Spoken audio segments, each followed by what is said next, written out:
trying to expand globally. Long curly hair and a beard, but he ain't Toby Keith. You might have thought it's beef, but we gon' handle that. Stealing jerseys off of the wall like fuck Jack. Okay, he ran with that, and now he's on the loose. Put a little bit of poison in his Jamba Juice. Go ahead and drink on that, just take another sip. Need an appraisal? Shout out to Ron Huffin' Dick. The kids loving this. I know you heard it, son. The purpose is perfect. Every person we learn something from. Go ahead and come along. We have a little fun. A few questions. How about 31? All right, that's enough of that. It's the dopest theme song, but I'm not going to put people through that of me and you head bobbing for it's a great song. If you haven't heard it, go check out the podcast on Spotify, iTunes, the 31. We do Dead to Us there. We do Craigslist Chaos. We do all kinds of podcasts there. So go to 31 with Brandt Tobler. You'll hear the greatest theme song in podcast history.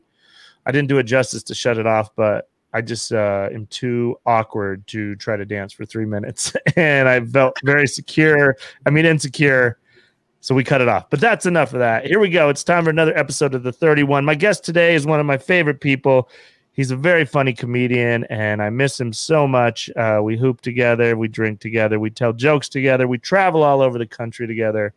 And right now we haven't seen each other forever, but my good friend Geoff Tice. Hello, Geoff. What up? It's good to see your face, man. How are you, buddy? I'm so good, man. I'm hanging in there. How are you doing? You're still way too goddamn handsome. I'm doing all right. I'm fatter than ever.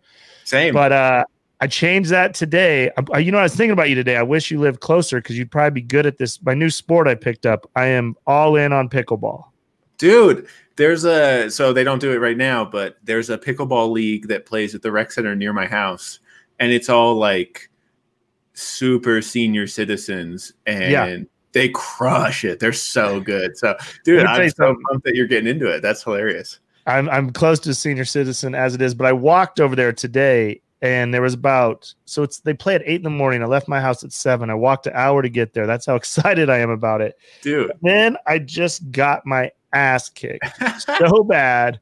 There was like 16 people there. I was by far the youngest and by far the worst. That's so funny. It's outdoor? Yeah, so it's outdoor. So they play in the mornings and then they play at night right now. Like if we went right now, it'd be so packed. I've been going at night playing, but I just struggled today. And so you rotate with you just kind of step in, step out, kind of like pick up basketball. Yeah, I was going to say like the pickup pickleball scene is. Yeah, and at one point I was playing with this old lady and I was bombing it, and she's probably 60. She just kept looking at me like, "Are you all right? Like, what is wrong with you?" And then at the end of the day, so that after playing for about an hour and a half, people left. So then we got down to an odd number. I think there was like 11 left, and I was just like, you know what, I'll be out. And no one like tried to talk me out of it. No one's like, oh, no, you're good, bro. Yeah, they were just like, all right. Or not like, hey, we'll play another one or something. They're just like, all right, see you. Later, head out, bro. Because you know what sucked is I couldn't serve. And it's so crazy because I took my girlfriend to play yesterday, and she just goofed off. And I was like, just fucking pay attention, hit a serve, and it's the easiest thing. And then like the karma of being like a competitive douche boyfriend caught up with me, and I couldn't serve it in. Like when a baseball player can't throw it to first because it's the easiest thing in the world to serve. You got the pickle yips. Yeah, I did have the pickle yip. So, well, dude, how do you serve? Is it underhand or over? It's just underhand. It's just like a short tennis. I mean, it's embarrassing. Like a little lob and. Yeah, it's embarrassing that I missed as many as I did, and I could see why they were frustrated with me because it's not like there's defense or anything. You literally just have to hit it over a net that is smaller than a tennis net on a shorter distance, underhand. Is it always 2-on-2? Yeah, so we were playing doubles. You could play singles, is a really good workout, but we were playing doubles because there's just so many people there. Let me tell you something. If you meet somebody that plays pickleball, here's what they'll tell you. I guarantee it. It is the fastest growing sport in the world. That is the truth. I think it's the truth, but they must I was trying to make friends, especially because I was sucking. And they all kept telling me that pickleball, fastest growing sport, and keep at it. It's the fastest growing sport. So that's so funny. Yeah, it was like it's so popular at the rec center. Well, before the pandemic, but dude, I would go to shoot around, and half the court would be taken by pickleball courts. Yeah, and it would be packed. Like no one would be there to shoot hoops, and it was just all pickleball people. And there was like a couple young people there like cruising around, but it was mostly older folks. But man, I was always like, God damn, why is it so busy? And it was pickleball night. Did you play tennis? No, I'm so bad at tennis. I'm really? so bad. I think you'd be really good at this because you're fast and long. And one of the dudes was about you're what, 6'4"? Yeah. Yeah, he was, and he just could get to every ball, and you couldn't lob because the court's short. So if you try to lob it over, it just go out, or he would just smash it at my feet. And that would probably be the best for me. I would probably be way better at pickleball than tennis because like tennis, you need like legitimate skill for positioning. And I'm long, but my mechanics for actual tennis are garbage. Like I never played tennis growing up. I have no foundation for good fundamentals. But like if I can get by on athleticism or just length, then yeah, sure, I can probably be all right. But you'll crush it. If we go play like 4 or 5 times, it really just takes like 4 or 5 times to learn the rules, and then it's just straight. Yeah, you would crush it. But that's awesome. So that's pickleball corner at the old 31. Dude, you got to do a pickleball update every episode. Yeah, here's my first question today. Do you want to hear about my boring new hobby? You have no choice. Did you guys know that pickleball is the fastest growing sport in America? Fastest growing sport in the world. So yeah, that was that. So yeah, my guest today is Geoff Tice. Like I said, very funny comedian, incredible artist. I want to plug, since we can't really plug comedy shows. I wish. Do you have any comedy shows coming up? No, I'm doing nada. Okay. Actually, let me plug this real quick. You can see me August 13th at Comedy Works. I don't know if you're leaving the house, but I'll ask for Geoff to be on the show with me. And wherever you are in the world, you can live stream it. So it costs $10.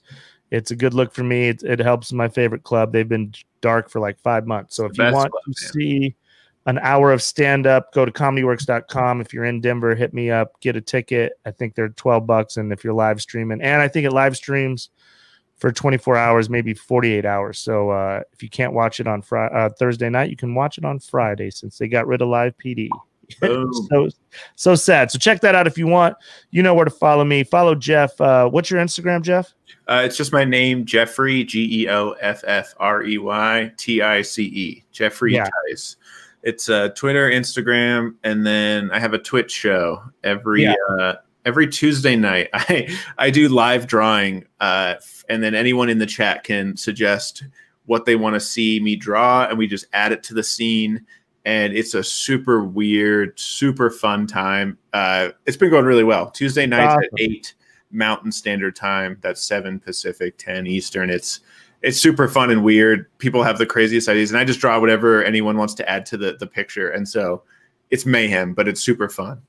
It's really cool, and I've been watching them, and I was watching them last night because I still don't really understand Twitch, but I think what you're doing is awesome because it's cool that you can just interact and you draw whatever. And Geoff's an incredible artist. If you see all these posters behind me, they are pretty much all done by Geoff Tice. Yeah, he's an incredible artist. And so check it out if you're on Twitch. If you're not on Twitch, for me, it was the first thing I went to because I saw him posting about it, and it's really cool. So I haven't figured out the rest of it because I'm not a video game guy. Yeah, it's mostly Twitch is 98% video games, and then there's this massive percentage of just chatting, which is basically podcast people who just chat and interact with folks. And then there's like a little section of art where people live stream them drawing or doing whatever like art wise. But I interact with the chat. If you like say something, I will acknowledge it and talk to you and like put it in the picture. And it's fun. I didn't expect it to be this fun, but it's a good time. It's a really nice like break from just like the regular week being by yourself during the pandemic. Also, the best review I've had, multiple people straight up go, I love falling asleep to your stream. Because it is like so relaxing and laid back. Like you're just watching someone draw. Like I'm not doing comedy. It's not like high energy by any means. And so people are like, I love tuning in and then just falling asleep. I was like, tight, great thing. That's cool. Hey, just get the numbers, get the people watching. And like you said, viewership up. That's way better than say they fall asleep to your comedy. That would hurt. Right. Yeah. front row at a live show. You're like, well, we've all had that happen too. So that's all. All right. Well, we're going to do it a little different this time on the 31 because Geoff, me and Geoff did a road gig, and I asked him some of these questions as we were driving back from Breckenridge through the snow. So I'm just going to skip all around today, and we're going to do some new questions, do some old ones. And it's an easy start this time because I'm going to ask you this. It's easy looking at the wall behind me, but I want to know what posters were on your wall as a kid. Dude, so I didn't have a ton of posters when I was little, but the one poster that I had from 6th grade till my senior year in high school, same room, same wall, I had Michael Jordan's last shot before he retired, the push-off shot against the Jazz. And nice. it was literally like, it wasn't a full-on poster. It was just I ripped it out of a magazine and put it up above my bed. And so I just had that on my wall. It was the only thing I had in my room for years. And so for all the art that I drew, for all the paintings, I never hung anything up. But that was the only thing. I had Jordan's last shot on the wall. That was it. That's awesome. Yeah. Well, that's a good question. Do you have a lot of your art hanging in your house? No. So I don't have any of my own art. Like you can kind of see behind me. I have some posters from, Dave Clock. He did all the Meltdown posters from the LA show. So all of these are Dave Clock posters. This one is a Childish Gambino poster that he did for Donald Glover. This one's for like a metal band without the title, but it's pretty dope. And then this one's an old Meltdown poster. And then this art I did some those are Adam Caton Holland beer labels that I did for Ratio Beer. So no, I don't hang up like any of my art. I normally will buy other people's art, and this office is like not super new, but I need to I'm trying to collect a bunch of prints to then fill it out, kind of like what you've got going on, to have a bunch of stuff behind me. Well, yeah. So for those of you that don't know what Meltdown is, Meltdown was one of the biggest shows in LA, considered like the alt scene. And I mean, for me, it was like 2-3 blocks from my house. And I mean, for me, Zach Galifianakis was my favorite comedian starting out. And I was lucky enough to see him twice there. Yeah. He had to perform there. It was a legendary space. It was kind of like before when the Comedy Store, now obviously the Comedy Store is the best club in the world, but Comedy Store had a down period. And at that time, Meltdown and the Improv were the spot. And I got to be honest, Meltdown was probably the hot spot. And you never know who you would see there in this small little intimate room in the back of a comic book store. Yeah, it was crazy. I lived in LA for 2 years when my wife was in school. So when Mal was in school, I would drive from East LA from Claremont every Wednesday for 2 years. And I would go to Meltdown because I was like open micing it at that time. This was 2012 and 13. And so it was right kind of in the middle of Meltdown because Meltdown was going on for like 6 years. So it was right in the middle of that. And I would go buy graphic novels and comic books because being an art nerd, I love all that stuff. And so I would go buy some comic books, buy some graphic novels, and then I'd go to the show and I would sit front row of the show every week that I could because it was only $8. And then I saw Sarah Silverman, Nick Kroll, John Mulaney, Anthony Jeselnik, obviously Kumail and Jonah who run it, Brett Weinbach, some of my favorite comedians would just Dimitri Martin dropped in one night and just was working on jokes with his notebook. And that was the best. You'd see these massive headliners just come in and just joke or work on stuff. It was cool. They would never really do a hot set. It would just be working on stuff. And that was the best. That kept me going to open mics and got excited. It's the same thing with Comedy Works. You go on the weekend, you see these massive headliners, you get to see them work on their jokes, and it keeps you excited to keep pushing, really. Yeah, it's awesome. It was, I think you nailed it. It was like an open mic for the famous people in the alt scene. Is there anybody you remember that just crushed the hardest? Is there anybody, or maybe someone you'd never seen before that you're like, holy shit, that dude, Jeselnik, obviously, he was someone that I saw so I have 3 people. Jeselnik was the most famous person just working on material. Sarah Silverman as well. She just showed up and just murdered. Jesselnick had a notebook, and he would just go through, like he didn't need it, but he just had it, and he would just kind of go like do his one-liners, and some of them bombed so hard. That's what was fascinating, was to watch Jesselnick bomb. Like some of his jokes just straight up ate shit, and that was awesome because I was like, oh, got it. Like that's when it clicked for me. Like you can have Netflix specials and you can still just get completely destroyed and like bomb super hard from like joke to joke. And he was just like, it's Justin, like he doesn't care. He's just like, you're welcome for being able to see me. Like that's the best about him. And then the other person that the first time I saw them at Meltdown was David Bory, who's a Denver guy but lives out in LA, and he crushed so hard. And I remember that was the first time I saw him, and then found out he was from Colorado and got all excited. And then another person I saw at Meltdown who went on to be who they are was Pete Davidson. I saw him when he was 18. Oh, wow. Which he's not that much older now, but he's like 24, 25. But I saw him when he was 18 at Meltdown. And dude, he crushed so hard. Really? And he was still living in his parents' house, his mom's house in Staten Island. But so no one knew him though. Did he have a little heat or no? Not really. I mean, I think he was out in LA, like having meetings and doing LA stuff, but he just did a set and he crushed. He crushed so hard. Yeah. Well, I'll say this, shout out to Meltdown. I don't know if you saw this. It burned down last night. Yeah. I heard that. I saw Emily V. Gordon, who used to produce Meltdown and is the wife of Kumail. She's an incredible producer, writer. But yeah, I saw her tweet about it and I was like, God damn, it's like the saddest thing. Like the fact that it's gone and then it caught on fire. Yeah, it's the worst. I used to walk by that place every day to get to Chipotle, man. Dude, that Chipotle just past the 7-Eleven? every day. That's so funny. So where did you live? This is like way too inside baseball for LA, but I used to park by that elementary school and then I would walk to Chipotle. So the Guitar Center base all the way. Yeah. So I lived, if you just keep going, I lived right where Rock and Roll Ralph's is. If you just walk out the front door of Rock and Roll Ralph's and straight down Poinsettia, I lived right there. So okay, so I used to park on Poinsettia and then walk around the corner. That's so funny. There was it was like an Israeli cafe, like on the corner right there. It had really good food. Full of all the crazy like celebrities. That place was expensive. It was like all the like what are Kardashians like? Not like Persian. Iranian, like they're Armenia. Yeah, just like it was a wild place, man. But yeah, good old LA. I don't miss it at all. Here we go. Next question. This one might be hard because you're running shit now. But when was the last time you lied to get out of work? Lied to get out of work. I mean, that's not that hard. I don't remember.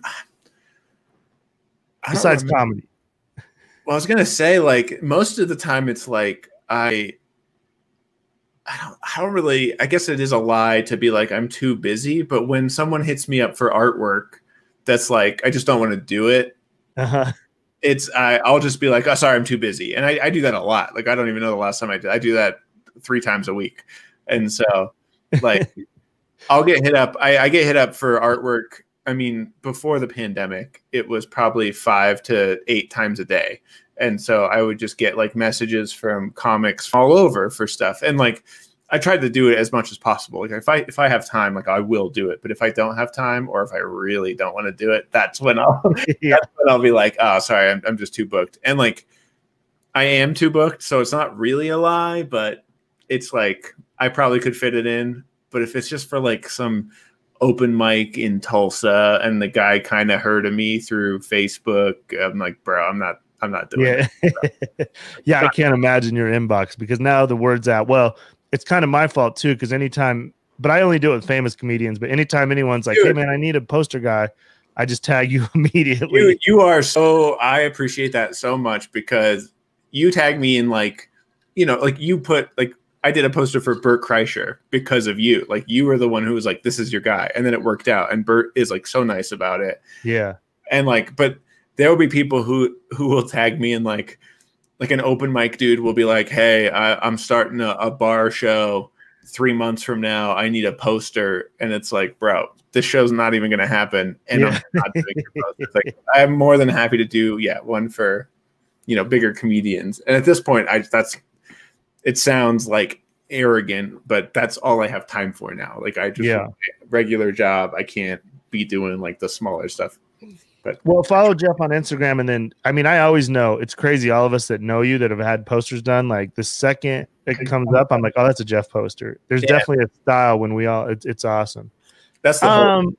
Here we go. Next question: what's most memorable meal you've ever had? Most memorable meal, man. Or if you have a favorite meal that your go-to. My favorite meal. So this is a Wyoming meal. Shout out to Wyoming. My favorite meal is, and probably the most memorable, Mallory, my wife and I, Mallory, we love going to Jackson Hole in Wyoming. And so we'll drive through. We love driving to Jackson from Denver. And it's like an 8-hour drive. So we'll drive up. We just went, but there's a restaurant in Jackson called Glorietta. And it's just an Italian restaurant. And it has the perfect amount of everything. And it's my favorite place. There's like a spicy sausage and broccoli cavatelli like pasta dish. And like if I am getting or if I'm getting executed tomorrow, like that's what I'm asking for. Like that's what you're getting. Yeah. That, it's so simple. It's so good though.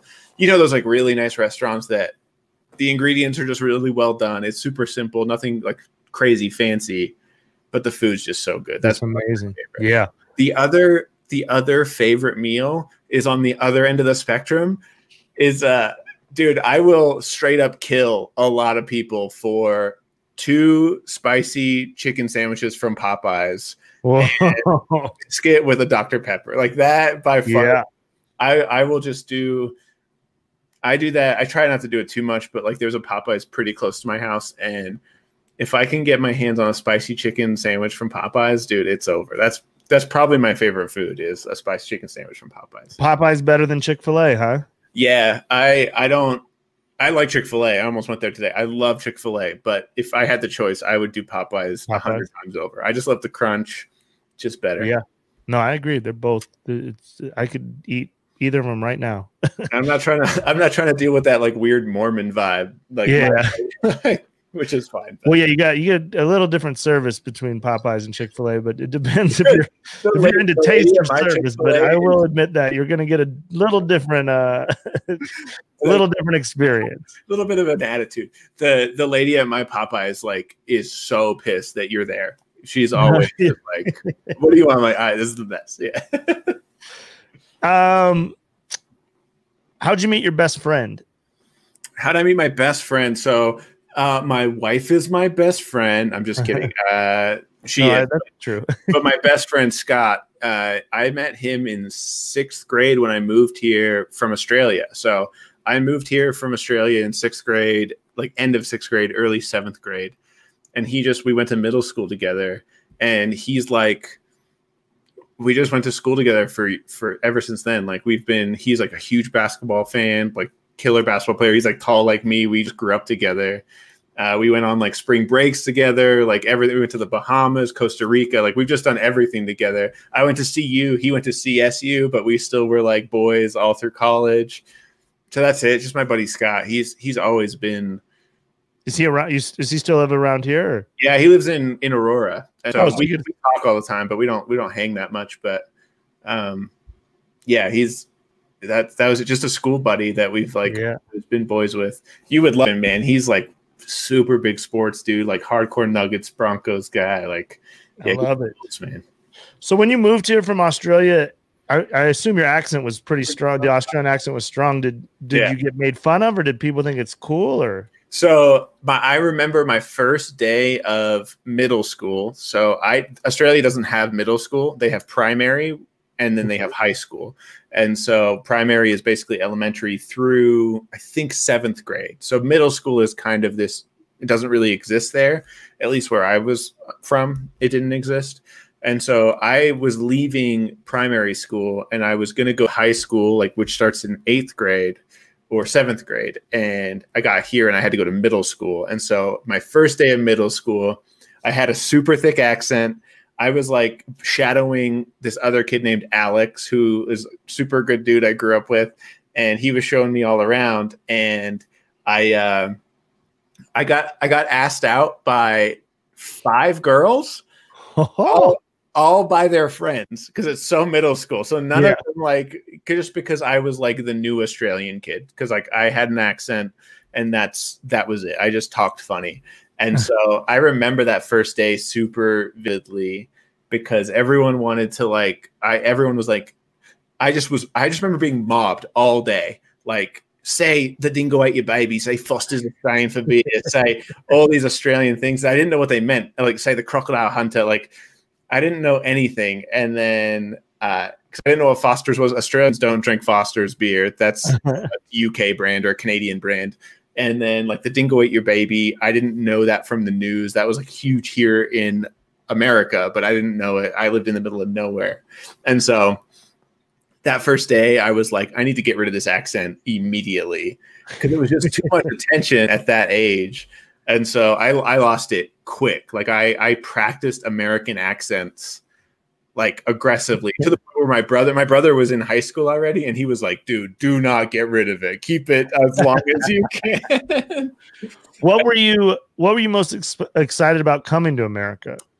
I didn't really know, like I had just heard about, because I moved to Australia when I was 4. So that's all I knew. Like I didn't remember really much before.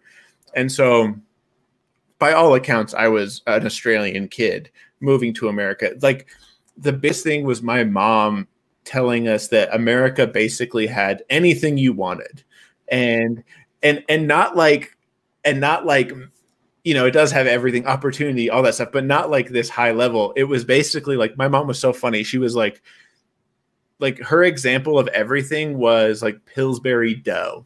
Like if you want to go to the supermarket, you can find any food you can think of at the supermarket. Cause we lived in a tiny little town with like 23,000 people on the coast. Like it was tiny. And Australia, like back then especially, but like where we live, we just didn't have, like the supermarkets had food obviously, but it wasn't like America where it just has everything you need, like frozen food, Lunchables, like everything. Like if you can think of it, you can get it in 5 minutes. But like Australia just wasn't like that when I grew up. And so that was the biggest thing, was like, if you can think about it, like America has it, you can find it. And that was the craziest thing for sure. So how long till you went back and visited? I've never been back. Oh, you've never been back? Never been back. I've traveled so much around everywhere else, but we've just never gone back. Mallory and I always talk about going back, but there's no reason to go back to where I grew up because there's nothing there. Like all my friends moved. They all live in Adelaide, which is like the big city in South Australia, or Sydney. They moved to Sydney. Some of them moved to Brisbane. Everyone got out of the town. There's nothing, like there's no reason to. So like, yeah, I would feel so bad taking Mallory to that town. Like it would honestly be like if you're from like Rock Springs, Wyoming, and you're like, yo, we got to go back to Rock Springs. Like that's the vibe. Like you would just be like, there's no reason to go back. You'd never, ever have to go to Rock Springs, Wyoming. Yeah, like, I would love to go back eventually, but all the things that I would want to do, they're not where I'm from. Like they would all be touristy still. So yeah, that's fine. Well, you know what? You might have answered the next question with what you just said when you said going to Rock Springs, Wyoming. But here's the question: what is the one thing you absolutely hate to do? The one thing I absolutely hate to do, besides go to Rock Springs, Wyoming. Rock Springs, dude, I love Rock Springs because that means we're on our way to Jackson. That's why I like that's true. I'm trying to think. It's got to be comedy related because there's enough about comedy that I absolutely hate. I don't know what I absolutely hate to do. I'm trying to think, like, what do you hate to do? What's your I hate, like, I don't know. It is a hard question, like, because we're both pretty, like, it's such a generic answer. I hate doing pandemics. Like, I hate quarantining. Quarantining sucks. Yeah. I don't know. I used to hate waking up early, but now I'm getting to that age where like I'm enjoying waking up. So even that doesn't count. Yeah. For the answer to that question. But I think I hate being hungover. That's comedy related. Yeah, that's big time. Yeah. I don't drink a ton as I'm like chugging a margarita, but I hate Dude, I know what I hate. I hate driving over 2 hours for a show on the road for it to be bad. That's what I hate. I really hate when a show sucks and you like put in time to get there. Because if it's good, I'll drive 8 hours, dude. I don't care. Like the show's dope. But if the show sucks and you drove over it like an hour and a half, 2 hours, then I'm like, fuck. Like then you have to drive home like you're all pissy and like you either bombed, like because I don't even hate bombing anymore. Bombing is kind of like you're just kind of like excited. You're like, whoa, this is not working, and like it's kind of fun. I used to really, you know, obviously I used to really hate bombing, but now I kind of enjoy it. Like I love it. You know, I love it more than killing because you're alive. You're like, oh shit, this is real. We're sink or swim here. We're instead of just like sitting on a raft floating around a river. Sometimes I get all sweaty, dude. Oh, I sweat so hard when I'm bombing. It's so funny. All right. How about let's see. What's the craziest or scariest fight you've ever been in or seen live? The scariest fight I've ever Have you ever been in any fights or no? I've only ever gotten fights with at pickup basketball games. Yeah. Like just, and it was back in college. Like it was all just like pushing, scrap, like bullshit, like, you know, just that stuff. The funniest fight and the scariest because of how insane this guy was. So I used to work for the city of Broomfield in Colorado. I used to do like parks and rec, like softball fields, soccer fields, all that stuff. And so all the guys I worked with, we all had a like rec league men's basketball team for like 4 summers in a row. And it was so much fun. It was just exactly what you think, like local city parks and rec basketball, like men's league. And there was one dude I worked with who was like an insane person. He was just he's like a ex-college baseball player. And he was the quarterback coach at the high school and like lived and breathed like high school sports still. Like 40-year-old dude, just like that's what he lived for. Like he was, to me, he was like the nicest guy, but like to everyone else, he was just a piece of shit. And he was on our team and he was like lights out 3-point shooter and just had a bad attitude. And I remember he got into it with like this young college kid who like was like, that was my, like, you know, someone my age. But they were yelling. The kid was like talking shit the whole game. And then finally the guy that I worked with snapped, quote unquote, and just grabbed that dude by the collar in the middle of like the lane and just stared at him and didn't say a word, but wouldn't let go. Oh, God. So, like all the teams like come together. It's like a weird, like kind of like scuffle. The refs are trying to get him apart, but he's just staring at him in the eyes like he's going to murder him and just didn't let go of his jersey. Like no matter what, like everyone's trying to get him like separated and he just wouldn't let go. And I was like, oh, that guy's crazy. Like, like that guy's a murderer. Like I was like, got it. It was the most terrifying thing I've ever seen because it was just like, you could just see death in his eyes and he was not letting go. And I was like, oh God, mental note. Don't mess with that guy. That's pick up basketball, man. That's when the crazies will really come out. Dude, seriously. That's exactly it. I'm sure I told you this story, but you would love this. That I'm a little too crazy too, but not crazy tough guy. But we used to play in this league in Vegas. So I played in this gym that had a bar. It was awesome. Incredible bar. And then everyone would go there. It was like a hot bar. So it was elevated and then all the windows so people would watch the games. So that was like a fucking crowd for me. And I hate referees so much. So on this side was like glass and everybody would be up there drinking. They couldn't hear, but they could see. Yeah. And then on the other side was a running track. And I would get fucking kicked out of these basketball games because all the people were watching. And then I would just take the game ball, and I'd fucking throw it up on the track. And they'd all get mad at me. And then all the people they bang on the glass and laugh.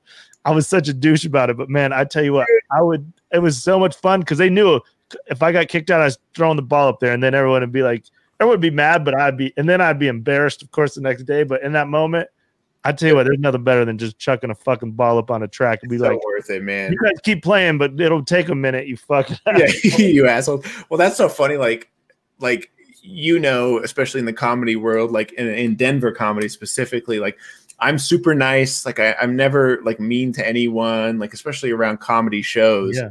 But like I like pick up basketball. Like there's like a every year we do that like charity basketball game with a bunch of comedians.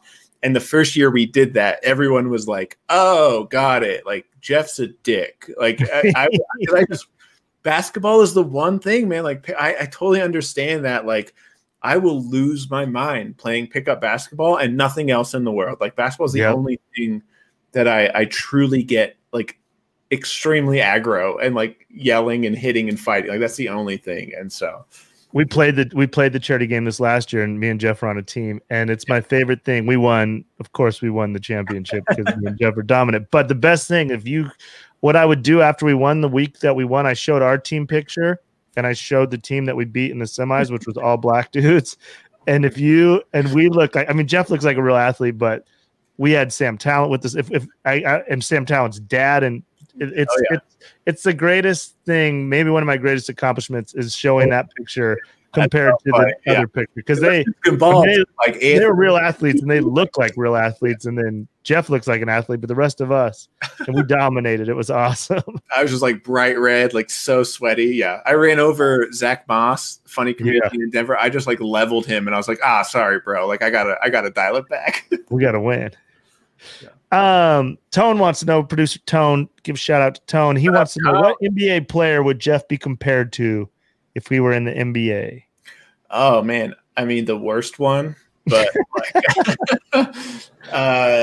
like in my area, you'd be like Keith Van Horn or Austin Crozier, or like dude, just any 6'10" tall white guy that could shoot, rebound. If my actual game translated to a good NBA player, like if you like scaled me up to like the skill level of an NBA player, my game is driving to the basket and getting fouls like at the basket, and then inconsistent shooting. So like I would be a Ben Simmons if I was like actually athletic.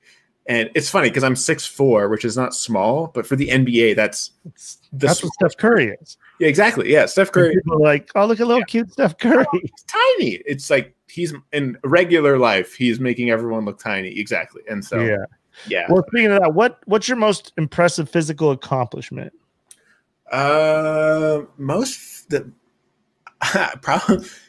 Probably like there's nothing better than dunking on someone. That's what I was just gonna say. I know what I wish I could do. That like that's the best feeling. And I'm trying to think of my favorite dunk that I can remember. I think my favorite dunk was I played at CU, like just pick up. I walked on and then they were like, get out of here. And so they were like, walked out. You're garbage. And so I used to play pickup at CU all the time in college, but my favorite dunk in college was I was on the baseline corner. My buddy Patrick passed it to me. I drove baseline, wide open dunk, but then some like little, like smaller dude slid under me at the last second as I was like in the air. And so I had already taken off. It wasn't like this aggressive dunk, but like I just tomahawked it on him. And it was his fault. Like he slid under. Yeah. And so everyone, I just remember it was one of those moments where the whole gym just went crazy. But I was like, in my head, I was like, dude, you did that to yourself. Like it could have just been a wide open dunk, but it just ended up looking like this massive poster. Cause I was like, bro, you can't do that. Like that's what sucks about, if we did it now, you'd have video of that shit. Exactly. Yeah. Play that dunk right now. Run it back. Post that on. Yeah. Exactly. What do you have on your fridge door? We don't have anything on the front, but on the side of our fridge door, we have my wife is a saint, and we have some kids in Africa that we sponsor that we send money to. I'm not kidding.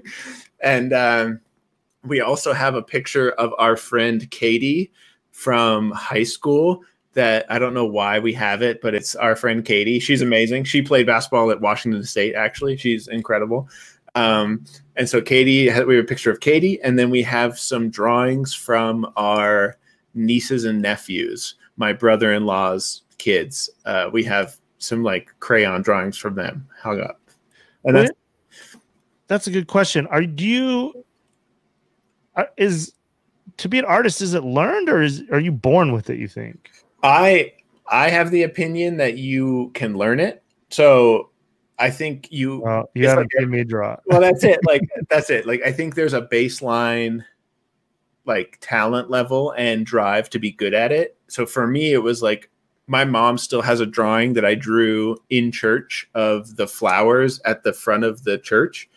And like, even at 7, you could tell like this was something I was probably good at. And then through being encouraged to do it and like positive reinforcement from my parents and just my friends being like, oh, you're good at this, I really worked hard at like getting good at it. And then I went to art school, and you just kind of like, that's where it develops. People tell you you're good at it, and then you just become good. Like, you just do it more and more. Yeah. I also know how long, it's like comedy. I also know how long it took me to get to the point where I am. Like, from 8th grade to senior year in high school, even in college, I would draw every single night for hours, like 2 or 3 hours a night. And so I had a big drafting table in my room in high school, and I would go to basketball practice. I would come home, do my homework, and then for whatever time I had left, I would draw. I would just sit and draw anything, everything. I had like piles, hundreds of just loose leaf paper in my room that I would just draw over and over and over. And then even in college, like, my schedule in college was I'd go to class. At night, I would go eat at the dining hall with my friends, and then we'd go play pickup for a couple hours, and I'd go home, and then I would finish any schoolwork I had to finish, and then I would draw all night. And like, I didn't party very hard. I would just do art. And so I tell people like, yeah, you can learn it, but it's just hours. Like, you just have to put in hours. It's like comedy. You just have to get on stage and do it over and over and over until you just kind of, it's second nature. Now, when you sit down to draw, is there music playing or anything? Take me through that process. Yeah. It just depends. If I'm doing just like, if I'm just sitting around drawing and like drawing whatever I want, I will have a podcast on, or I'll listen to music. Like, my favorite part of the day is like first thing in the morning, cup of coffee. I sit at my desk, and then I can just like, if I'm working on some sort of illustration or a poster or whatever, I'll just draw for a couple hours, and like everything is like super quiet, and I'm just like some really chill, like, you know, low effort music. And so that's kind of what I do. I'll just zone out and listen to music. When I worked at agencies, I would always wear headphones. So that was really nice. Like, you could just like zone in and just kind of focus for a few hours, and then I'll go take the dog out or whatever. But that's my favorite part, is like, it's super meditative. Like, you can relax and just kind of chill. I think it's like part of the reason why I'm so optimistic and so happy is because my job is literally meditating. Like, when I'm illustrating, it's really quiet and you know, soft. So at any point, did you burn out at all, or what's the longest break you've ever taken? I don't know the longest break I've taken from drawing. I've always drawn, but like, the industry, like, it's the industry that I work in is highly competitive. So I worked in design agencies, and I've worked in ad agencies, which there's a bit of crossover between them, but like they're pretty different.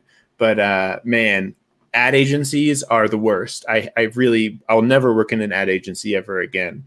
Wait, why is that? Just because they take advantage. The model for ad agencies are, they bring in young talent who are super talented, but they don't know anything about the workplace. They're just extremely eager and hungry and ready to work.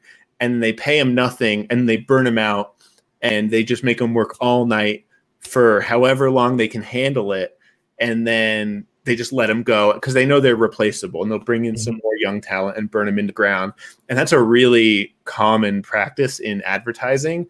And comedy club booking. Well, it's the same. It's the same, man. It's so crazy. Like, It's so like, it's just, they exploit young kids who are excited to work on whatever big brand name their clients are. For me, I worked at an agency that we worked for Mountain Dew and Pepsi. And so I got to write Pepsi commercials. I got to do Dale Earnhardt Jr.'s NASCAR design for his car. We got to go to Bristol. We went to Bristol. Like these are super cool projects, but I was like extremely unhappy. And so my life was awful. Like I hated every moment I wasn't like being able to tell someone I got to design Dale Earnhardt Jr.'s car. You never told me that shit ever. Yeah, dude. I'll send you a picture of it. So it was for the All-Star race in Bristol. And so we had 8, I think maybe 9 designers all work on a wrap for his car for the All-Star race. And they picked mine. And because they picked mine, I got to go to the race with like my bosses and the execs in the ad agency, and then go with the client as well. So like Mountain Dew paid for the whole thing. We went to a whole race, NASCAR race. Like it was one of the best, coolest experiences of my life. We got hot passes. It was Dew Shine, dude. Hell yeah. Tone just commented, was it Dew Shine? Yep, it was the Dew Shine car. So if you look up Mountain Dew Dew Shine, Dale Earnhardt Jr. NASCAR, that's the car that I designed. And I'm super proud of it. Like the work was really cool. I'm really happy to get to do the work, but like the environment that I was in and like the life I was living, dude, it was just like totally burnt out. Like I just was done. Yeah. I wrote a commercial for Pepsi with this other art director named Celeste, and we battled to get the script, even the idea, even shown to the client, because we had to fight internally with a bunch of other people. It was super cutthroat. And then the client loved our idea, and we ended up taking it to testing. The commercial did really well. Fast forward to, that's the idea that they chose, and they were going to film the commercial in Venice, in California, 10 days before we're supposed to go film the commercial. While I'm in Bristol at the race, I signed a contract with a new agency to leave because I was so unhappy. I was like, I don't care about filming this commercial. I don't care about any of this. I was like, I'm out of here. I was like, I don't care. So we got back from Bristol. I had already signed the contract with the new place. I waited a couple of days. I called in my boss, or I asked my boss if he had a couple minutes to talk. And like, the telltale sign of those agencies, like I emailed the CEO and I was like, hey man, do you have a couple minutes to talk today? And he didn't say yes. He didn't say anything. The first immediate response was, are you quitting? Because like he just knew like everyone was in and out of that place. Like the turnover was so fast. And I just wrote back yes and hit enter. And that was it? That was it. So, well, then no. So then he came firing. I have a bit about this in my stand-up. I haven't done it in years, but he came firing down the hallway to my little desk, because I was with that other art director, and he like came right down the hallway, and he looks at me. He's super pissed off. He was like unhinged at the time. He was an insane dude. And he just goes, you want to talk about this?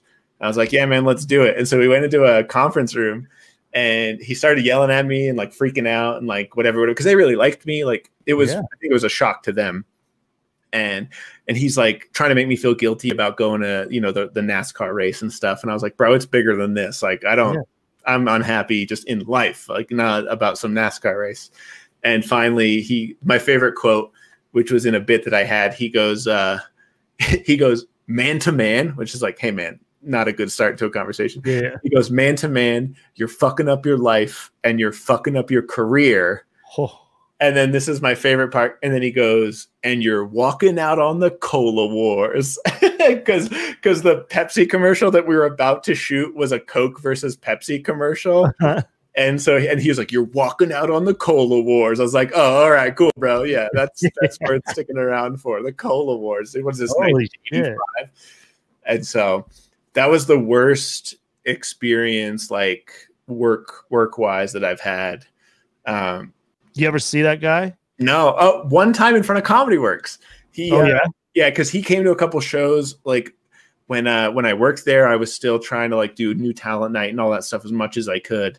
But I was so burnt out. I didn't really do a lot of shows that year. But they came to a couple shows, and I think a year or two later after I quit, I was standing out front, kind of under the awning right there on 15th.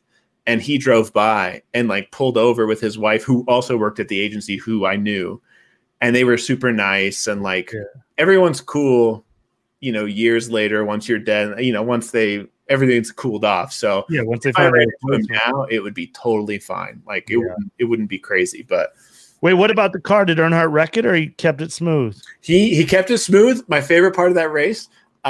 He didn't win, but we were on the track, like on the inside of the track, and so like where all the teams are and like where the pit lane is, like we had passes to all that stuff. And so the race went into the evening, into the night, and Earnhardt didn't win, but I just remember he pulled over to the side of the, like off the track after the race, left the car on the side of the track. He didn't pull into the pit lane. He got out of the car and he ran right by us. And then he goes under the tunnel, which goes under the track, and then out until like where they sell merch and like the parking lots and all that stuff. But he just got out of the car. And since he didn't win, he didn't have to do press. He didn't have to do anything. So he was just done. He just ran past us. Everyone's yelling, taking photos. He runs under the track and then gets in a helicopter and just flies away. He just ran straight to a helipad, and we could just see him get in a helicopter in his race suit and just flew away. And everyone was like, what the hell just happened? And we talked to someone who worked at Mountain Dew, and they were like, he lives like, I think it was in Charlotte. And so it wasn't that far of a flight for him just to like literally just boom, I'm out of here, gone.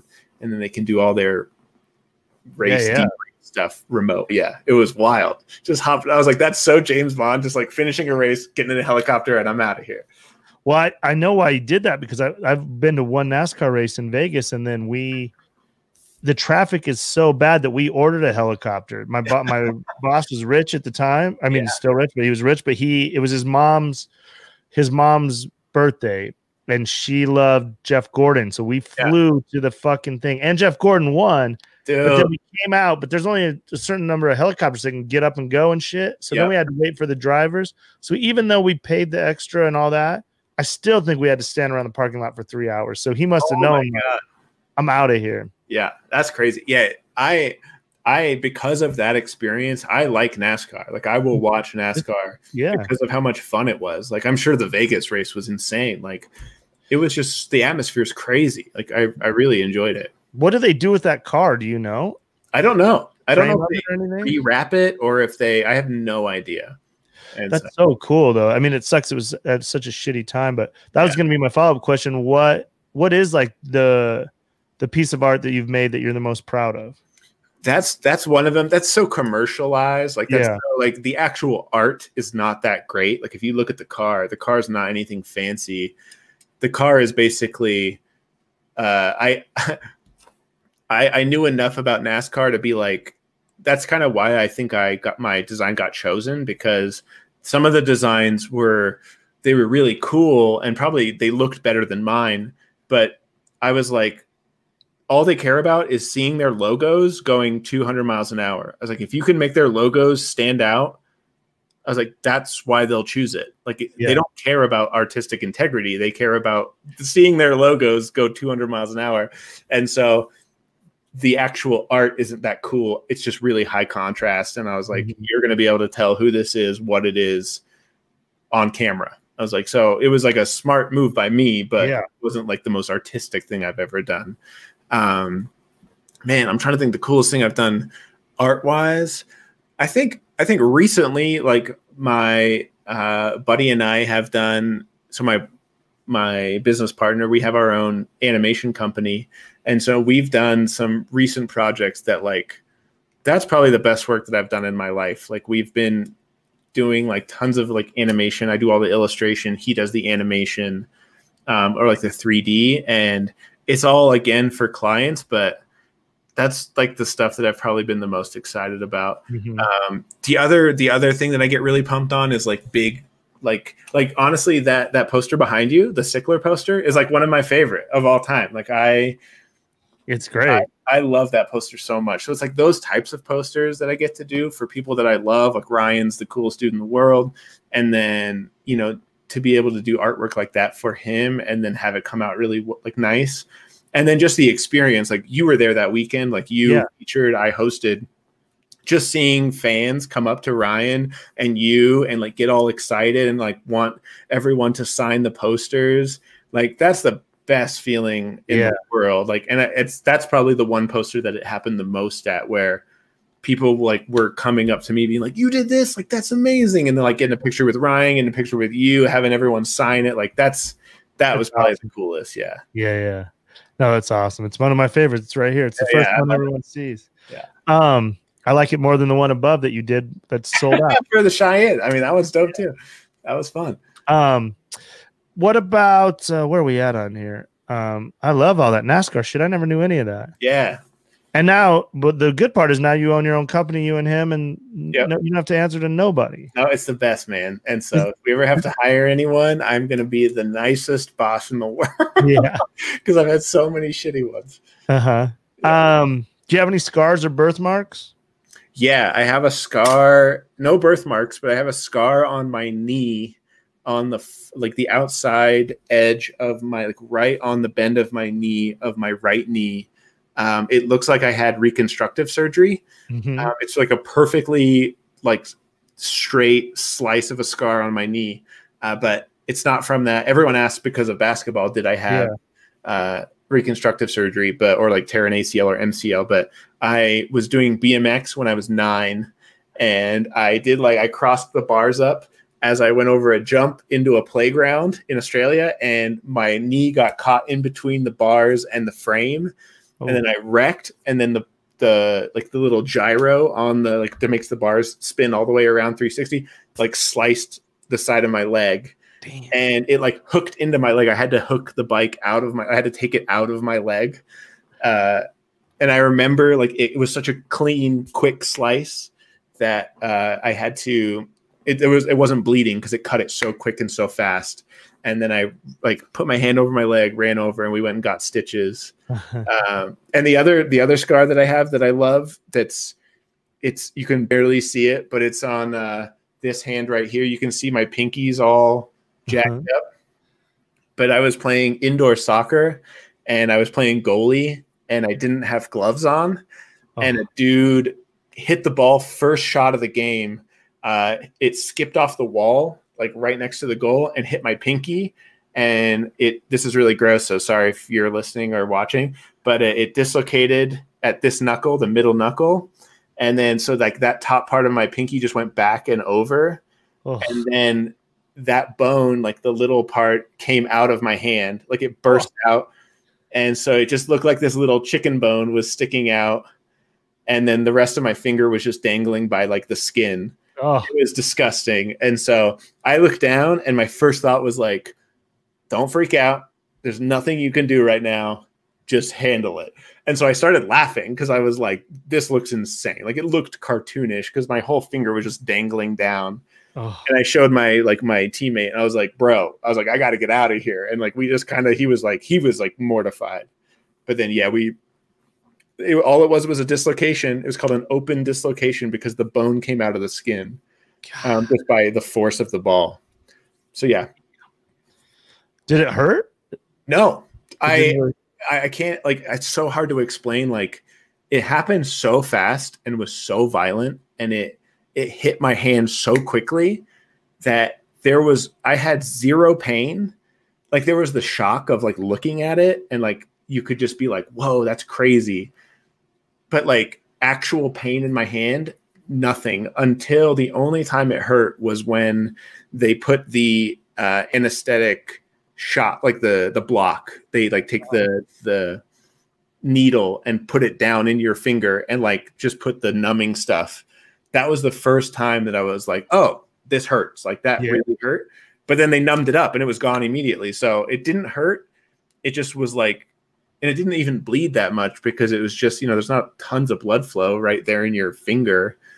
And so it looked crazy. Like it looked like my hand exploded, but it just was a dislocation technically. Yeah. And like, I went to the hand doctor, and the hand doctor, like this was 2 weeks later, I had it all wrapped up in like a big, it wasn't even in a cast. It was just kind of like wrapped up like you jammed your finger, and it hurt super bad. I was on painkillers, and like the hand specialist was like, how'd you do this? And I was like, oh, I was playing goalie, like indoor soccer. Like I felt like such an idiot telling him that. And he was like, well, if you do this for your job, I was like, I'm not a professional indoor soccer goalie, but go ahead. And he's like, if you do this for your job, he's like, you can just, if you can handle the pain, just wrap it up. You're good to go. I was like, this is what I'm paying for. Like basically my dad just being like, just suck it up, bro. Get out there. I was like, all right, cool. That's awesome. Yeah. I'm glad it didn't, man, the description hurts to hear. So I'm glad it didn't hurt that much. I have some photos of it if you want to see them. They're disgusting. I'd rather see the NASCAR than the do you collect anything? No, I mean, just art. I have a ton of art prints that I don't have framed. I probably have 50 to 100, just a stack of like old, like just cool prints, artwork that I really love, just in a closet. Mm-hmm. I don't have them framed or anything, but that's probably the only thing I collect is just art. Yeah, but I don't put it up. I just have it. That's how nothing can happen to it. It's safe. Yeah. What's the best gift you've ever bought someone? The best gift I've ever bought someone or received? I guess, does my wife's wedding ring count as a gift? I've been looking at rings. That is. I was like, that's probably the best. I don't think I've gone through. Yeah, that's probably the most expensive gift and like the coolest, obviously. But I remember when I proposed to my wife, we were in Huntington Beach in California, and it was Thanksgiving, and we couldn't come home. My wife is super close with her family, and we couldn't come home because of her school. And so she was really homesick, and we had been together for 8 years. So she wasn't even expecting me proposing. So I went to like the place, I got the ring. Like I was super excited to give it to her. And then we went to this nice restaurant at this hotel right across from the Huntington Beach Pier. And my appetizer gave me food poisoning. I had lobster mac and cheese, and it hit me like immediately. Like I started sweating, and I had nerves, but like I was struggling.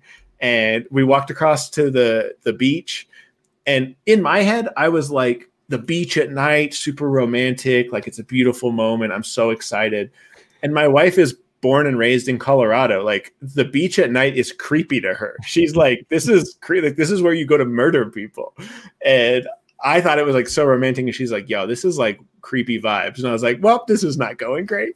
And then I was like sweating because I was trying not, like I had like active diarrhea like immediately.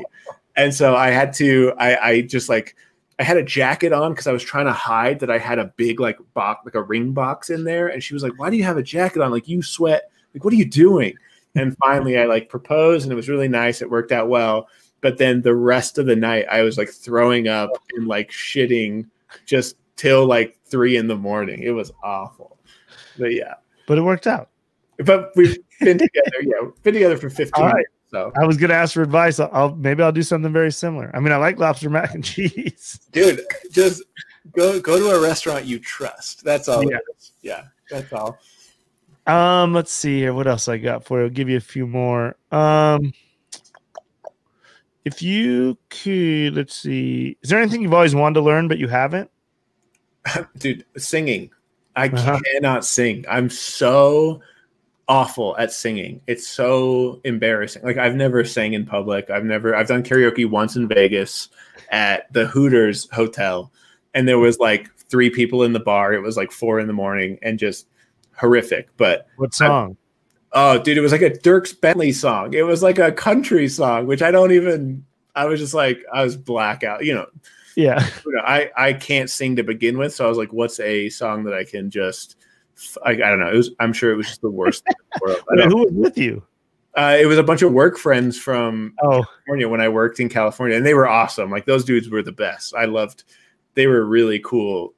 We went, the reason we were in Vegas was, my boss at the design agency that I worked at, they were all a little older, but they were huge Offspring fans. And my boss and the president, like so the CEO and the president of the company, and then another art director, there was me and then one other guy. So it was just 5 of us. He bought tickets to Vegas for all of us. one day he just popped into my office. He goes, "Hey, do you want to go to Vegas to an Offspring concert?" And I thought it was like, yeah, I'll pay my own way. Like, I'll pay for the room. Like, it'll be a Vegas trip.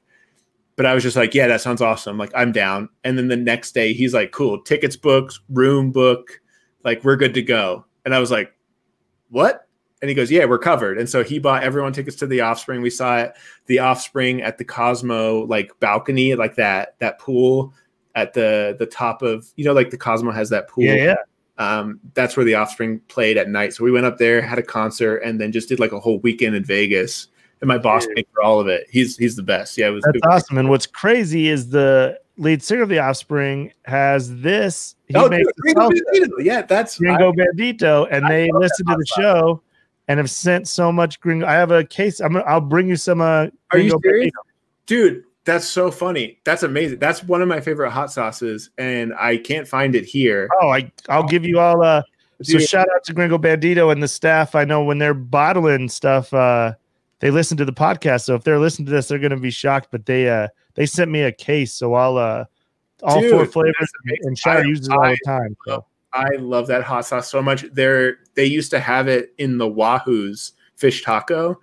At the one just down the street on Foothills Boulevard in Rancho Cucamonga, baby. We used to go to lunch there all the time, and if our table didn't have Gringo Bandito, we would like hunt one down. That was our favorite. Oh, I love it. It comes full circle. Yeah. Well, yeah, I'll bring you whenever I get to see you next. I'll bring you because they hooked me up, and it's good. I'm jealous. That's awesome. No, I got you. Well, yeah. Let's see. Oh, Tone's got a question. Shout out to super producer Tone. He said, ask Geoff if he got to book a concert, opener, middle band, and headliner. Who would he book? So the opener, so it's probably going to be all rap, unfortunately. That's great. I don't like rap because I listen to a ton of rap. So one of the best concerts I ever went to was, and it sounds hilarious now because of who they became, but I went to the Fox Theater in Boulder when I was in college, and the headliner was a rapper named Zion-I, and he's just an underground rapper. I love him. Super big fan. So I would have him open because he's not very famous right now, but for me, it would be a perfect show. The funny part about that show was the opener for Zion-I. I got free tickets at Lazy Dog Trivia Night. And I was just like, oh, dude, I love Zion-I. And no one knew who he was. I was like, yes, I can't wait. It was like a Wednesday night. But the opener was Macklemore and Ryan Lewis. Oh, wow. Yeah, dude. And so it was just those two. It was just Macklemore and Ryan Lewis. They had a table. They had a little tablecloth with their logo on it. And Ryan Lewis had his computer and nothing else. And this was before Macklemore's first album, The Heist, came out. Yeah. And so this was like, I think a year before that came out. And I was like, dude, who is this guy? Like, I was like, this is awesome. And as like a white dude who loves rap, I was like, dude, Macklemore's dope. So I was super into it. And then he became, who he is now, one of the biggest artists of all time. Selling $50 t-shirts. Yeah, it's crazy. And so but I wouldn't have Macklemore on the show. I mean, I love Macklemore, but I would do Zion-I, opener, and then the middle act. Another funny show that I saw at the Fox, a rap show. I saw The Game. Yeah, dude. And my favorite moment, he does most of the show, like 3/4 of the show, and then like he has 10 people on stage, like his entourage. They're like telling kids to give him joints out of the crowd. Like, it's just rowdy. It's like the best show I've been to. And then my favorite way he finished the show, because I don't think he obviously didn't mean to do it. He opens a bottle of Grey Goose. You can hear the crack. He just starts chugging it, like just straight vodka, just chugging it like he's got a problem. Puts it down. He chugs most of the bottle. Like, it was insane. And then the next song, he's like rapping the next song, and then he starts forgetting lyrics. Like, you can tell it's like hitting him super hard. And then by the end of that song, he just walks off stage, doesn't finish the song. The lights come up, and they're like, thanks for coming out. Show's over. And I was like, game over. This is exactly how this needs to end. And so I would have The Game be the middle act. And then if I got to choose a headliner, someone I've never seen before, but I would love to see, I would probably do like Dr. Dre. Like just if you could listen to like the Chronic 2001 live, I don't know if he would be able to perform it to like what, you know, whatever. I just would love that experience to have like, and then Eminem, everyone on that album, like if they could all be there for features, obviously that would be like the greatest concert of all time. So I would have those guys. I pretty much saw that concert at Fiddler's. It was Eminem, Dre. I think Snoop was supposed to, but then he canceled. It's all right because Snoop's awful. But yeah, I saw Snoop a couple times, and he did the same thing as Game. He just had too many people on stage. Yeah, and they just get so like destroyed. Like only one that could do that is Wu-Tang. Yeah. Wu-Tang would be good too. That's another good one. So, all right, let me see. What's your favorite day of the year? Favorite day of the year? Man, favorite day of the year. I was going to say, I really like, I mean, Christmas obviously is like the easy answer, but it really is fun to that's always been a good one. I know my favorite day of the year. My favorite day of the year is the day after Christmas because my wife and I both have family in Colorado. And so Christmas Day is like, it's super fun, but it's a mess. Like we have to go to like literally 7 different places throughout the day. It's exciting. It's super fun. It's really festive. But the day after Christmas where we just do nothing and you like sift through all your gifts and you just kind of hang out. There's basketball on, like the NBA going full swing. Like you can just chill and watch that. That might be my favorite day of the year. The other favorite day of the year, which is again basketball centric, but the first day of March Madness, like that first day of all the games where it's like a Thursday, you just chill, you have it up and you just watch Temple destroy just some mid-major. Like, yeah, dude, I love that stuff. Yeah, I'm with you. That's a good Those day. are both good ones. No one ever says the day after Christmas, but you nailed it on that. It's just a day to relax and eat leftovers and chill with your new shit. Just kick it, yeah. Put some fresh. When's the last time you asked for a refund on something? Never. I was gonna say. I don't think I ever have. I'm 100% the type of person that's just like, that's fine. Like, I'll live with it. I'm trying to think I mean, I guess the last time I returned to something, we just, it doesn't even count, but it was like Mallory and I returned a lighting fixture that we bought for the house. And it just was too big. It wasn't even wrong. It was just like, it's what we ordered, but we were just like, oh, it's just too big. And so we have to return it.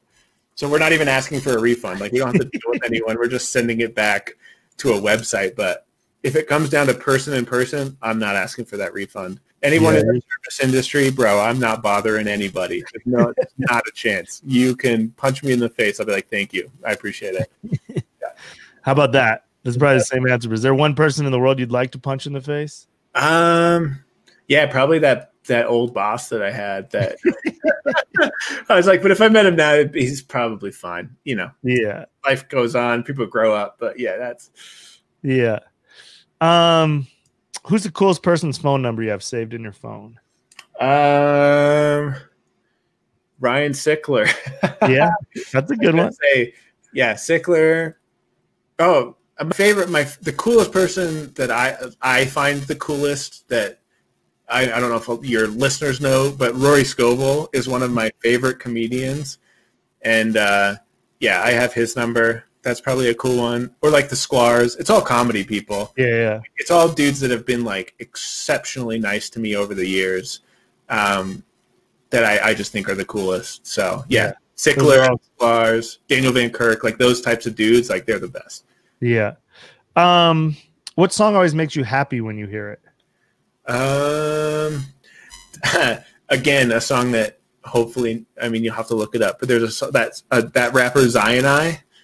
He has a song called Coastin', and it's one of my favorite songs. So that song comes on, and it's just got this intro with piano. It's like, and it's like that perfect note, instant happy, instant good mood. Yeah, Coastin' by Zion is like my favorite. That's like the happiest song. I love it. Yeah. And no one's ever got this many shout outs. We got to get him some downloads. Yeah. I don't even know if he's alive, dude. I'm down. I'm putting it on my Spotify as soon as we get done with this. Who in life have you met that made you the most nervous? Man, who have I met that made me the most nervous? I don't really get starstruck that much just because of comedy. Like you realize that specifically comedians, like we're all the same. Like you just kind of get used to like famous people, but I'm trying to think. Like it's definitely probably comedy related at Comedy Works. I think. Oh, I remember. And they ended up being super cool, and they're young, but it was. Do you know Jack Whitehall? He's like a super young comedian from England or from Britain. He came to Comedy Works, and I opened for him, and I was like legit nervous because I love British TV, British shows. I love all that stuff.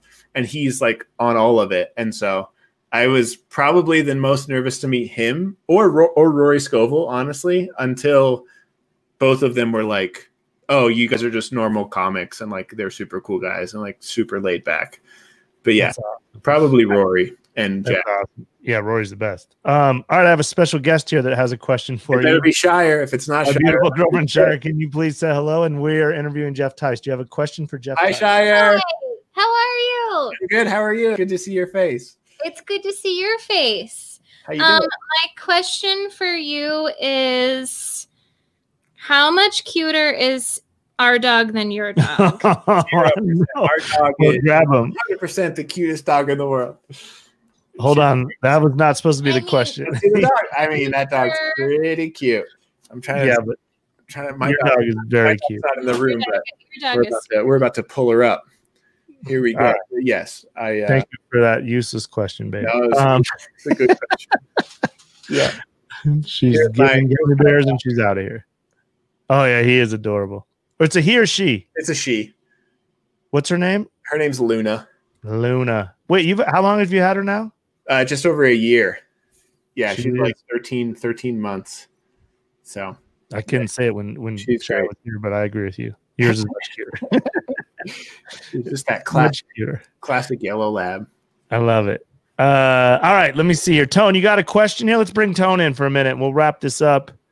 I'm sure you got stuff to do. I appreciate you taking the time. Dude, I always love talking to you. So good talking to you, man. I can't wait to get back and do shows. I can't wait to see you. There's our super producer, Tone. Tone, do you have any questions for Geoff? Did we ask all the right questions? Do you have any follow-up? Was there any fake news in there? Anything we need to check? Zion is still alive. I don't know. He might not. No, I checked it up. I Googled. He's got a Wikipedia page. So he's alive. Amazing. So yeah. Have you ever heard of him? Actually, to be fair, Zion is actually a group. Oh, it is? So yeah. It was one guy when I saw him, so I've always thought it was just a guy. So based on their Wikipedia page, Zion is a group. The current member who's been around the whole time is Bamba Zumbi. Yeah, that's the dude. That's the dude I think of as Zion. Yeah, but there's like a DJ guy that I guess he's had a couple. I don't know. So it's like Macklemore and Ryan Lewis. Yeah. Same. Sort of. Yeah, but they're not even a band together anymore either. No.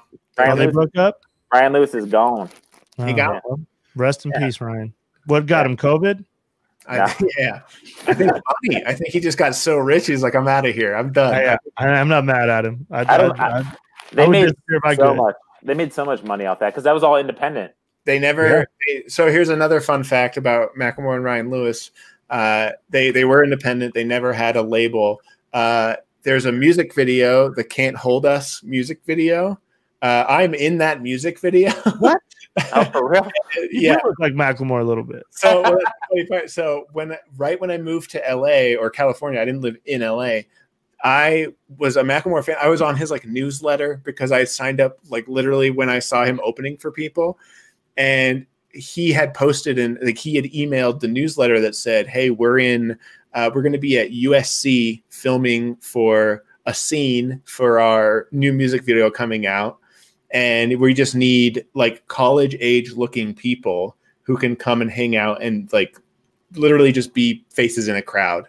And so I had nothing to do. I was a big fan. I was like, fuck yeah. I was like, I live 45 minutes away from USC. I'll drive down for the day, sign a release and just hang out. And so I ended up being in like you for like 2 frames. You can see my face. We got to find it. Yeah, if there's a scene when Ryan Lewis is jumping out of a window and then the crowd is catching him, and I'm one of the people catching him, and that's the whole scene. And so I love it. Yeah.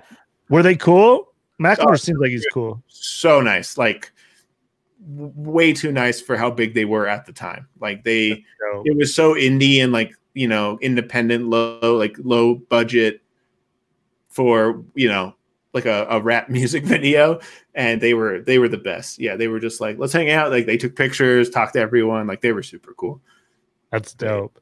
I almost did merch. I would say I almost did merch for Macklemore and Ryan. Oh, really? Really? Yeah. So I worked for this sunglass company in Colorado when I first moved here, and they like broke that year. And so I just reached out because I was like, we did custom sunglasses. We did sunglasses regular, but I was like one of the custom people, and I was like, let's reach out to people who need merch. And I had a couple of back and forths, and then they just blew up like in between those. They literally went from opening for people, and then the next year they headlined the Fox, and I went to that show, and then that album came out, The Heist, and they like went from that to arenas. Like it literally was headlining small theaters to like the Pepsi Center. And I remember the next tour they did, it was at the Pepsi Center. It was like they did an arena tour. I was like, okay. I think they did like 3 nights straight at like Red Rocks, I think too. That's crazy. It was like nuts. Good for them. Crazy. Independent, do it yourself. I love it. Yeah. You got anything, Tone, or should we wrap this up? If you got a question, hit him with it. Let's see. I got a question for you, Tone, if you don't have one. Yeah, no. Shoot, I'm trying to think. Yeah. I see you always tweeting about Fremantle Dockers, the AFL team. How do you know about footy? And because I grew up in Australia playing Aussie rules, and the fact that you know about the AFL and you're American, that blows my mind. There's 2 reasons. Well, there's one reason, but then there's a tie-in. So I'm wearing a For the Brand hoodie right now. That's Pat McAfee. He got real big into AFL, and I looked at it a lot. So he chose a team. I think it's Collinswood. I think. Yeah, because they have the only American I think that plays in AFL. Oh, interesting. So he was like all about America, and then black and white stripes. Yeah. He has a producer called named Evan Fox, and Evan Fox is from Michigan, the same town I'm from, and he's a huge Lions fan, and he picked Fremantle, and I was like, well, let's roll with it since we already broke it up.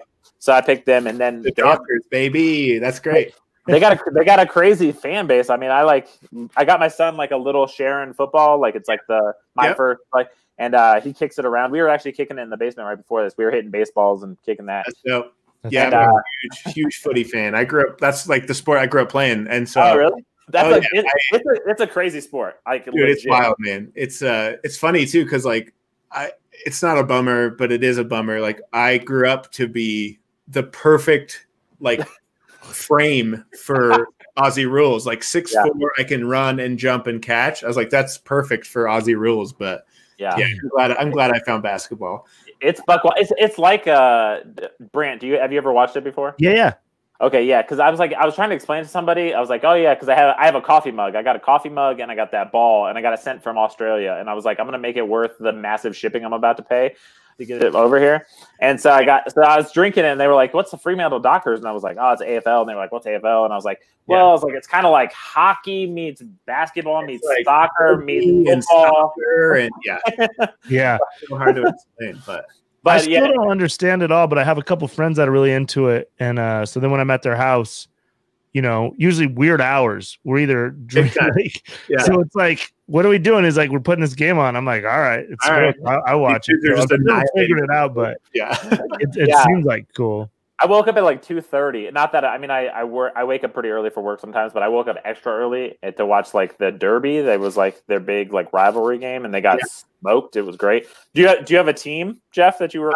So I grew up like 4 hours outside of Adelaide. So okay, I've always like the Crows, the Adelaide Crows. Okay, which are great, but the team growing up, because I lived near Adelaide, I didn't want to be a Port Power or an Adelaide Crows fan. So I always was a Carlton Blues fan. Okay. And I loved the Carlton Blues, and I had a bunch of like Steven Silvani, like all these old AFL dudes that played for for Carlton. Yeah. And Carlton, like, it's one of my favorite logos. Like, it's just this classic old school logo. I love the design of like the AFL Guernseys, all that stuff. But I mean, I haven't watched it in years, but man, it was my favorite. Still is. It's just an incredible sport. You gotta have good arms to wear those things though. There's like basketball jerseys. You gotta be shredded. Those dudes are gnarly, man. They got like the K tape, and then they're all like just beating the shit out of each other. Like, I love it. It's like hockey where if there's like a little bit of a fight, like they can punch each other, and it's just all like, it's all good. Like, there's no penalty for that. It's just kind of like, it's just, they're just having a good time. They have a way better touchdown. Like, I guess it's not a touchdown, but the goal when they score a goal, it's a way better than the like this. They're just like, Does that just like the one would be like, yeah. So that actually reminded me, since you brought it up, and that actually made me think. I was kind of thinking of a question. Since I know you are a big sports fan, what are like maybe some of your favorite, and you do art? What are some of your favorite logos and why? Yeah, sports teams. Yeah, I think great question. That is a great. So I honestly, the Carlton Blues is probably my favorite. If you look up Carlton Blues, just their logo is one of my favorite. The other sport, like, it's so funny. I wore it last night when I was doing a stream, but the Oakland A's are one of my favorite branded teams. I don't watch a ton of baseball. I like the Rockies. They're great, but I have an A's hat, and one guy was like, "Oh, you like Oakland?" I was like, "No, I just like typography," and he was like, "Oh, that's like more offensive than being an A's fan." So I like baseball branding in general is the best, just because it's so old. Same with soccer, like old. Like, I love like Arsenal with like the gunner, like the cannon logo. My favorite logo of all time is a sports logo, and it's the Tottenham Hotspurs, like the Tottenham with it's the little Roadrunner like bird on top of the old school soccer ball. Yeah. So if I got to have a logo that I designed, that it's my favorite sports logo is Tottenham's logo. I think that's my favorite. And then I was gonna say I don't have it anymore, but I had a Dempsey Tottenham Hotspur jersey. Yeah. I wish I still had it. That's dope. Yeah. Tottenham is probably my favorite. Like, just design wise and just sports wise, I love that logo. Geoff, you got to make your own logo, like a Georgia Tech one or something. I know. It's so funny. I've done millions of logos in my life, like for clients and companies and whatever, but I'd never designed a logo just like for me, like an actual. Yeah. Have you never made any of your own merch? No, I've never made like. So that was the joke. The joke I was going to do if I ever start headlining, or when I start headlining shows when the pandemic's over, like weekends at comedy clubs, I'm going to make a poster like for that weekend and sell like a limited run poster. But then I'm also going to be like, this will be my merch pitch. My merch pitch will be like, hey, if you liked the show tonight, buy this poster, I'll sign it. Hell yeah, like, come hang out at the table. But if you didn't like the show tonight, I'm also selling posters of Bert Kreischer, Ryan Sickler, and Rory Scovel, and Brandt Tobler, of comedians you probably like more than me, who I also did the poster for, and then just sell other comedians' posters. Yeah. Merch. You'd sell all of them, bro. That'd be great. Yeah, that's awesome. Yeah, that is super. There was one more. So while I was listening and we were talking, you guys were talking about Dale Jr.'s the Dewshine car. Yeah. Did you know? So I managed much like my buddy over here, who the Mafia man. I managed a sport merchandising store. Yeah. And so in Virginia though, and it was massive for us to sell die casts. Dude. Yep. So did you know they make that car as a die cast? Yeah. I've never bought one. I had one. I had two of them in my shopping cart, and I was going to buy them, and then I just never did. It was actually a funny story. It was on my laptop my work laptop from the company that I did the design, and then I ended up quitting. And then so it was such a sore subject that I just never did it. Like, I didn't want anything to do with it. I didn't want to remind myself of it. And so I just was like, it's not even that cool. Like, I just put it off. And then so I looked them up probably a month ago. I was like, oh, I can still buy them. I didn't realize it was such a huge thing, but yeah, like die casts of the Nascars are a huge market. Yeah. The other thing I didn't realize was like when I did the design, it was really cool. I was excited. I had already done a bunch of cool design stuff in my career, so I was kind of like, that's fine. I wasn't a huge NASCAR fan. And then Hendrick Motorsports posted the new design prior to the weekend of us going to Bristol on their Facebook page, and it got like 500,000 likes. Like, it was some absurd, like hundreds of thousands of likes and like comments, and people were so fired up for it and excited. And that's when it hit. I was like, oh, whoa, this is like I was like, NASCAR fans are fans. Well, and it was Dale Jr. I mean, Dale Jr. for the sport. I mean, he won like when he retired, I think he won 13 straight most popular driver. Yeah. Like voted on by the fans. Plus it was Bristol, and Bristol is like one of his famous tracks. Yeah. And Bristol was so like, I didn't know anything about this until we went, but it's so tight and small, and it's just like, it looks like an RC track. Like, they're just whizzing so fast around. It was so cool. Yeah. And so my brother almost went to college there. Yeah. My brother, because they have a big art college there. It's Virginia Intermont College is one of the, and it's like literally right on the border of like Bristol, Tennessee, and Virginia. That's dope. Yeah. Awesome. So I'm glad that you know. Some people are just like NASCAR. Those are my questions. NASCAR and hip hop and I love it. And AFL. I love it. Aussie baby. I love it. We learned a lot today. That is super producer Tone. That is Geoff Tice. Oh, I got one more question. I forgot how to do the 31. If you're listening, please rate, subscribe, review. Go follow Geoff on Instagram. Make sure you check out his Twitch show. It is awesome. Follow me and Tone all on our Twitters, Facebook. Tone is doing all kinds of podcasts. Tone makes all this cool shit. So thank you as always, Tone. Thanks, Tone. I might have quit this whole thing if it wasn't for you. So I can never say thank you enough. And of course, Geoff, I'd rather see you in person, but this has been awesome talking to you as always. I love you, buddy. I'm glad you're doing good. I'm so proud of you. Everything you do is so dope. So you know how we end this. Let me hit you with one more question, and then we'll let the best song in the world play us out. Geoff, if you could script the last words before you die, and it better not be anytime soon, what would they be?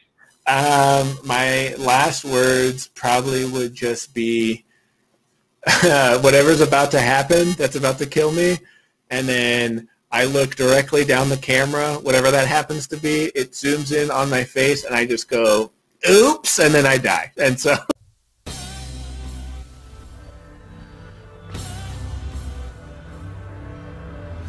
Brandt, Tobler, trying to expand globally. Long curly hair and a beard, but he ain't Toby Keith.